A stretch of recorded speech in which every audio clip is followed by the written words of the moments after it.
This is CNN.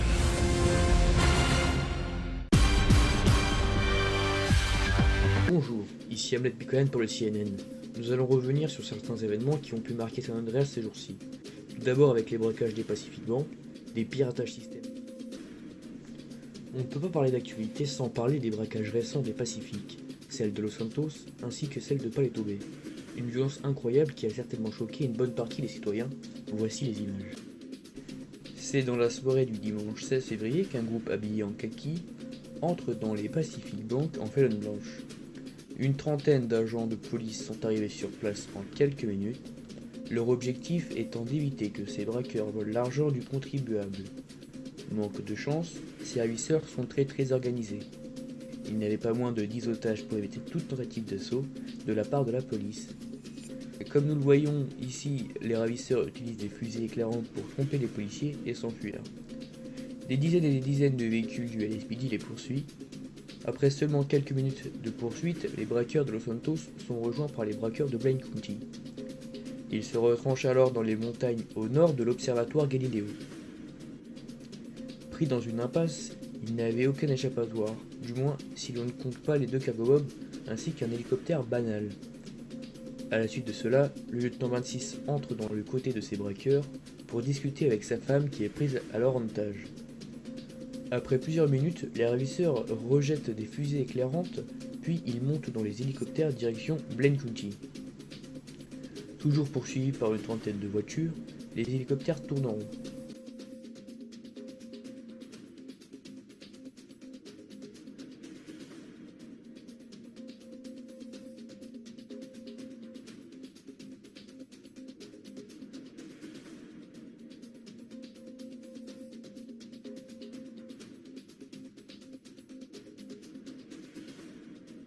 Forcé de se poser, c'est sur la piste d'atterrissage de Jetsam qu'il s'arrête. L'équipe d'intervention se prépare, mais malheureusement des bonbonnes de gaz explosent, ce qui entraîne l'explosion de deux véhicules du LSPD.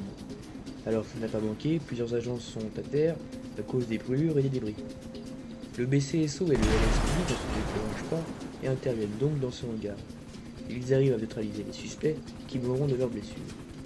Selon une source, il y aurait eu des infiltrations dans la radio de police, car une taupe aurait fourni des informations. La question que nous nous posons le plus est comment est-ce que les ravisseurs ont pu prendre en otage une dizaine de personnes pendant 4 jours et qu'aucune enquête n'aurait été menée par le LSPD. Comment est perçu le lieutenant 26 au travail? Car il est une nouvelle fois au cœur d'une intervention musclée et d'une prise d'otage, notamment celle de sa femme Vicky Smithy. Comment moi je le voyais, le lieutenant, il était un peu craint, je vais pas mentir. Parmi les deux autres lieutenants, c'est donc lui le plus craint. Je sais pas si c'était intentionnel ou pas, mais ouais, on le craignait un peu. Après on le respectait quand même, parce que c'est un lieutenant. Il y a déjà eu plusieurs interventions par rapport à la femme de 26.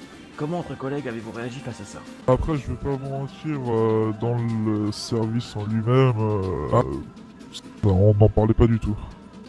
Donc cela vous arrive-t-il d'enfreindre ou de contourner le règlement quand vous arrêtez Madame Smithy? Un sujet un peu tabou. Même lors de... si jamais sa femme se faisait arrêter ou quoi que ce soit, un peu tabou. Pour ma juridiction non, après, sur les autres collègues là je pourrais pas dire. Et je sais que Madame Sweetie se faisait souvent arrêter pour des excès de vitesse, etc. Comment expliquez-vous qu'une dizaine de personnes ont été retenues en otage et qu'aucune enquête n'aurait été menée? J'étais pas forcément au courant de tout ça. Après, c'est on va dire symptomatique du LSPD actuel. On fait pas beaucoup de fouilles. Rien que par exemple les frères King, on n'en a pas discuté. Beaucoup de personnes ne savaient pas qu'ils étaient morts.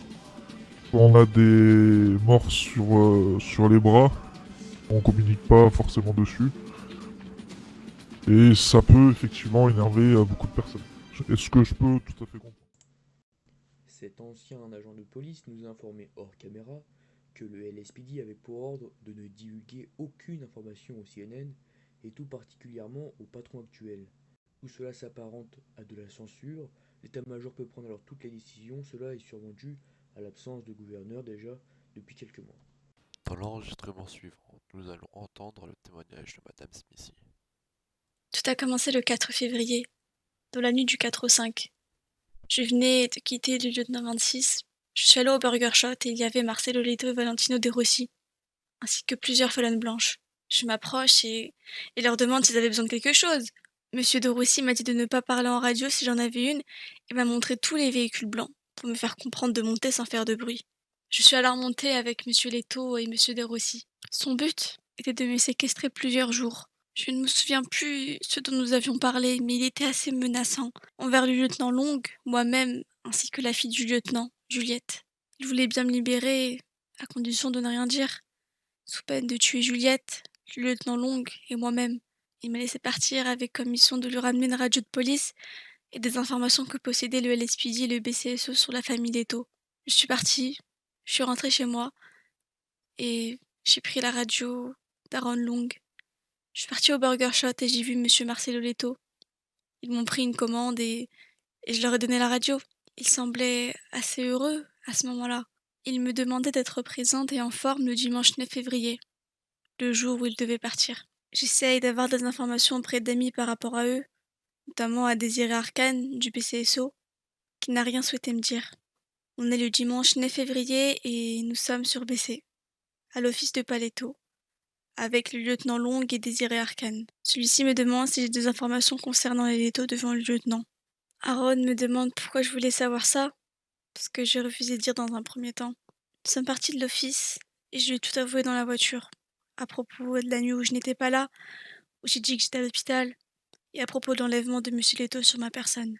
Je lui ai demandé de ne pas agir pour que les menaces ne s'effectuent. Nous sommes en train de parler quand je reçois un message de Marcelo Leto, dans lequel il me dit qu'il souhaite me voir. Il m'envoie une position GPS vers Darnel, boulevard Del Perro, sur un banc. Il me demande de m'y asseoir et d'attendre. Je préviens le lieutenant Long et je vais au rendez-vous. Je m'assois sur le banc. Une voiture vient me chercher et m'emmène à la villa vue sur CNN. La seule chose que m'a autorisé Marcelo a été de m'occuper des commandes Burger Shot, car mes DRH et trésoriers, les frères King, étaient décédés. Mais c'était à distance, sous surveillance. On m'emmène dans une pièce avec 8 personnes qui étaient probablement des otages, assis par terre et beaucoup de personnes habillées de la même façon, au moins une vingtaine. Une seule femme, toujours, et tous très armés. Ils se donnaient des noms de code, type autant. À ce moment-là, ils nous ont divisés en 2 équipes, 4 otages par banque. Et moi j'étais l'otage VIP, avec Monsieur Marcelo Leto dans son hélicoptère. Ils nous ont donné un bandana, une tenue de mécanicien, un chapeau et un sac à dos. Et ont donné des armes aux otages, sauf à moi, vu que j'étais avec Monsieur Leto. Ils nous ont isolés dans une pièce pour nous laisser nous reposer et sont partis environ 2 heures. Ils sont revenus un peu plus nombreux, une trentaine, je dirais. Ils se sont divisés en 2 équipes, une nord, une sud. L'équipe nord est partie en première, puis ensuite, c'était à moi, Monsieur Marcelo Leto et Monsieur Otto Leto, puis l'équipe du sud. Monsieur Marcelo Leto s'occupait de la Pacific Bank de Los Santos et Monsieur Otto Leto de la Paleto Bay Bank. Ils possédaient les fréquences du LSPD et du BCSO et communiquaient par téléphone avec leur équipe. Au moment où Monsieur Marcelo Leto parlait dans la radio LSPD, celui-ci m'a demandé si j'étais toujours à la villa. J'ai répondu que non, mais Monsieur Leto étant à côté, je n'ai pas pu lui dire ma position à ce moment-là. J'ai raccroché et Monsieur Marcelo Leto voulait lui parler en face à face. Arrivé le moment où ils se sont rejoints, Monsieur Leto m'a demandé de me mettre à genoux. Le lieutenant Long arrive à mon niveau. Monsieur Leto lui demande où était Madame Tain, l'ancienne femme du lieutenant. Celui-ci répondit qu'elle était morte. Marcelo demanda qui l'a tuée. Ce à quoi Aaron répond qu'elle a sûrement été tuée par la SOA. Marcelo demande ensuite à Aaron et moi où sont passés les frères King. Nous répondions qu'ils sont morts. Marcelo, avant de partir, a dit à Aaron qu'il avait une question à lui poser, dont sa démission ou sa femme. Aaron répond qu'il connaît déjà la réponse. Je suis ensuite récupéré par Aaron et emmené au poste de mission Raoult. Après ces extraits du rapport rendu par Vicky Smithy, nous comprenons que le lieutenant 26 est encore au cœur de kidnapping de sa femme. Ne serait-il pas temps pour ce lieutenant de prendre une retraite bien méritée au vu des problèmes qu'il fait subir à ses proches et en vue de l'image qu'il a des citoyens? Est-ce que vous savez pourquoi ils vous ont choisi vous comme otage? Alors moi, c'est tombé sur un pur hasard, vraiment. Par contre, les ravisseurs étaient très contents de m'avoir en otage. Vraiment. Déjà, vu que je suis procureur du coup de l'État de San Andreas, j'avais sur moi des affaires qui leur étaient, qui cherchaient beaucoup. Donc je vais pas en parler, secret de service, voilà. Mais ils étaient très contents de m'avoir trouvé. Comment est-ce qu'ils vous ont trouvé? Avec quelle méthode? Alors écoutez, j'étais en direction du Burger Shot quand je me suis rendu compte que j'avais oublié quelque chose dans mon bureau. J'ai fait alors demi-tour pour revenir chercher et là j'ai vu un véhicule de ballast en train de braquer des personnes. J'ai directement reconnu leur les ballasts par leur habitude de parler, leur habit, leur véhicule, la couleur qu'ils portent surtout, c'est ça qui m'a tapé à l'œil. Et donc à partir de ce moment-là, j'ai continué 100 mètres un peu plus loin et j'ai dégainé mon téléphone pour appeler le LSPJ. À ce moment-là, j'avais pas vu qu'il y avait une camionnette de ces mêmes personnes qui étaient en train de me suivre et ils m'ont menacé de ranger tout de suite mon téléphone avec des armes.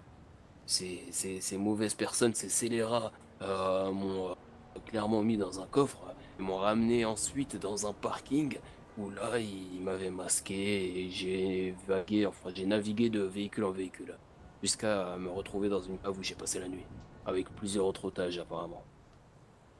Très bien. Euh, comment cette expérience vous l'avez vécue Donc vous me dites dormir dans une cave pendant plusieurs jours. Comment est-ce que vous pensiez à quoi exactement? À votre famille? À la mort? J'en sais rien, dites-moi tout. Bah écoutez, à ma famille, un peu comme tout le monde sur le moment, je pense.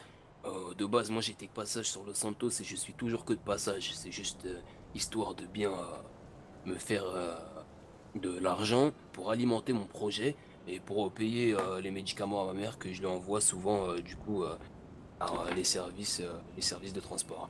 La sécurité personnelle et à celle des civils, des citoyens qui étaient avec moi.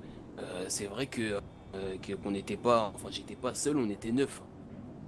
Mon projet, c'est, je vais ouvrir du coup, enfin je vais ouvrir, je vais créer une organisation, donc la Rondel Corporation, où je ferai des dons au quartier populaire et à des personnes qui sont dans le besoin, oui, qui pourront me contacter, me donner plus d'informations sur leur cas, qu'est-ce qu'ils font, etc.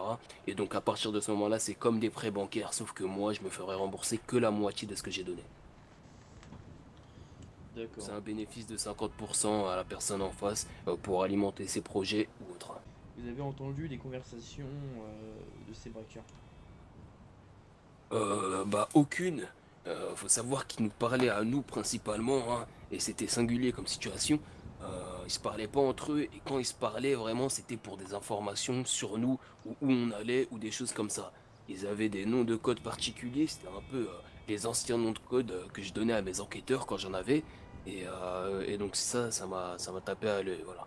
Euh, Par la suite, voilà, comme je voulais finir tout à l'heure, on a dormi dans des conditions sanitaires vraiment insalubres.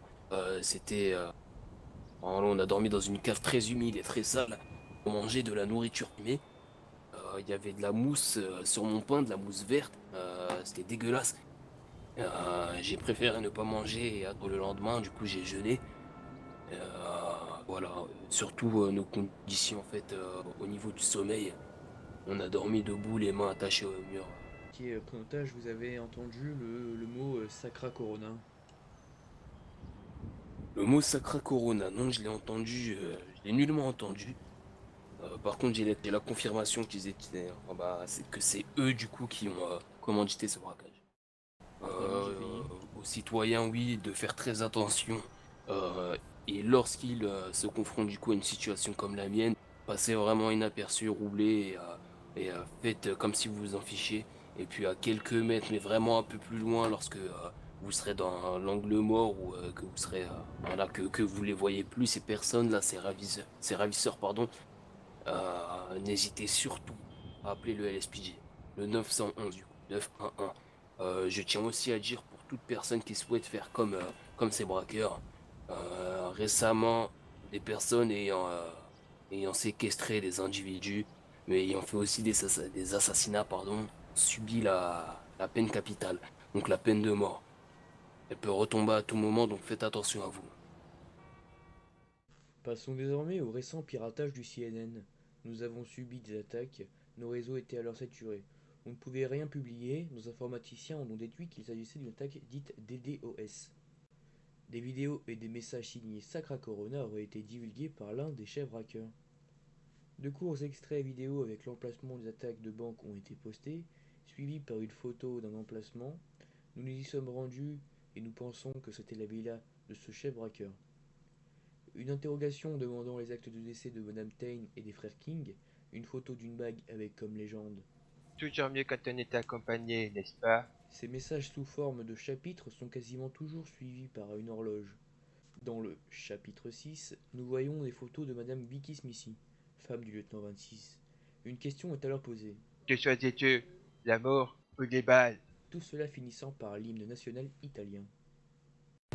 This is CNN.